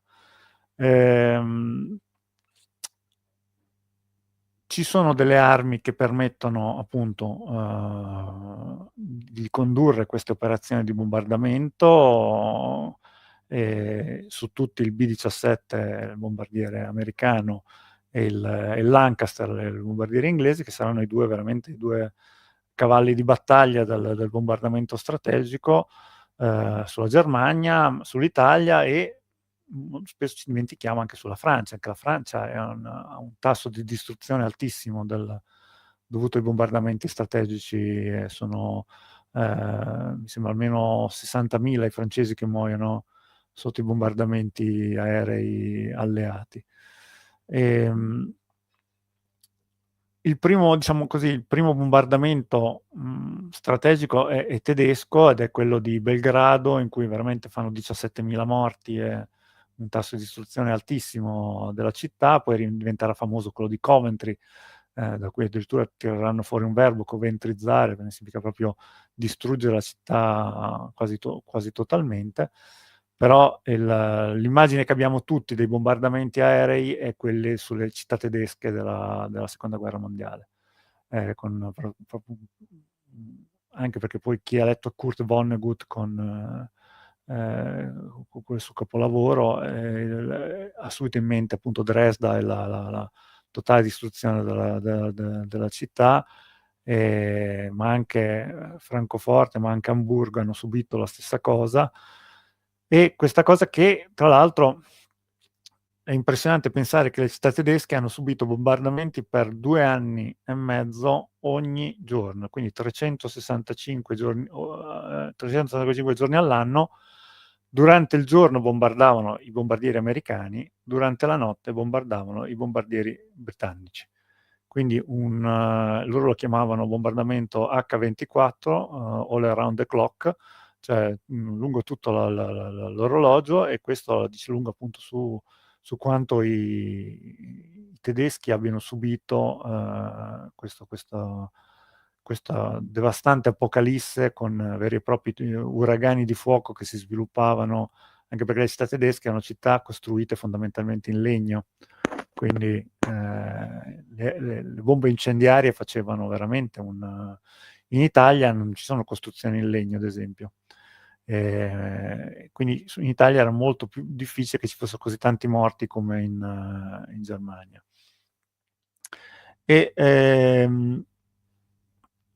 Però c'è un caso particolare, che è proprio il caso della mia città, Rimini, che la prima foto è quella in alto a sinistra, con le bombe che cadono sulla città, proprio quella è la mia città, è Rimini, perché Rimini è incredibilmente la città che ha subito più bombardamenti, addirittura più bombardamenti aerei della città tedesca più bombardata, che è Bochum. E hanno lo stesso tasso di distruzione dell'elevato, 85% dell'elevato. Ma com'è possibile che Rimini, che non aveva industria, Rimini non aveva neanche era solo una retrovia della linea gotica, non aveva neanche basi militari, c'era un aeroporto, ma praticamente non c'erano aerei nell'aeroporto di Rimini. Rimini ha subito 396 bombardamenti aerei. Com'è possibile una cifra così? Allora, i primi 4 bombardamenti aerei sono bombardamenti proprio destinati alla città di Rimini. Poi cosa succede? Che Rimini è una città che viene sfollata, quindi non ci sono neanche più gli abitanti, proprio perché Rimini era impossibile da difendere, non c'era neanche la contraerea praticamente per difenderla, quindi l'intera popolazione, 60.000 abitanti, proprio viene sfollata, molti andranno a San Marino a nascondersi nelle gallerie dei treni di San Marino, molti nelle valli attorno. Poi Rimini è semplicemente sulla rotta che dalle basi aeree di Foggia, dove decollavano tutti i bombardieri alleati, i bombardieri andavano a bombardare o nella pianura padana, quindi le grandi città del nord Italia, oppure nel sud della Germania. Quindi poteva capitare che i bombardieri non avessero la possibilità di sganciare le bombe perché o c'era troppe nuvole, o c'era la nebbia, o la contraerea troppo forte. Quando i bombardieri tornavano indietro con la stiva piena, loro avevano l'ordine di sganciare le bombe sopra Rimini. Cioè Rimini praticamente era uno svuota stive. Perché sai bene che un bombardiere non può atterrare con la stiva ancora piena di bombe. Quindi Rimini viene utilizzata come un training ground, cioè siccome Rimini è facilmente riconoscibile dall'alto per via del suo portocanale, del fiume, oltretutto è sul mare, quindi molto spesso loro dicevano che non c'erano particolari problemi nuvolosi, ed era sulla rotta di ritorno per i campi foggiani. Quindi Rimini si è beccato tutti questi bombardamenti che l'hanno letteralmente fatto un urbicidio, cioè Rimini è stata proprio uccisa, ma non perché Rimini avesse un valore come poteva essere capitato al bombardamento del porto di Amburgo. Amburgo era una delle basi navali principali tedesche nella seconda guerra mondiale, quindi aveva un senso, ma Amburgo non arriva ad avere 396 bombardamenti aerei, Amburgo arriva credo a 62-63 bombardamenti, quindi cioè, sono numeri infinitamente inferiori. Allora, quasi c'è la città più bombardata in Italia fu Napoli, non Rimini. Cosa rispondi? No, i numeri lo dicono, cioè Napoli è chiaramente in un piccolo lasso di tempo, perché Napoli chiaramente nel 1943 già non subisce più bombardamenti. In un piccolo lasso di tempo Napoli è la città che ha più morti dal punto di vista dei bombardamenti aerei. Siamo in un solo bombardamento credo che muoiono 3.000 persone a Napoli, quindi sono numeri impressionanti, mentre Rimini, siccome era stata sfollata, alla fine ha solo 609 morti, quindi i morti a Rimini sono molto pochi. Ma dal punto di vista proprio del passaggio e ripassaggio dei bombardamenti aerei ne ha molti di più Rimini. Bene, a questo punto io direi che possiamo concludere qui.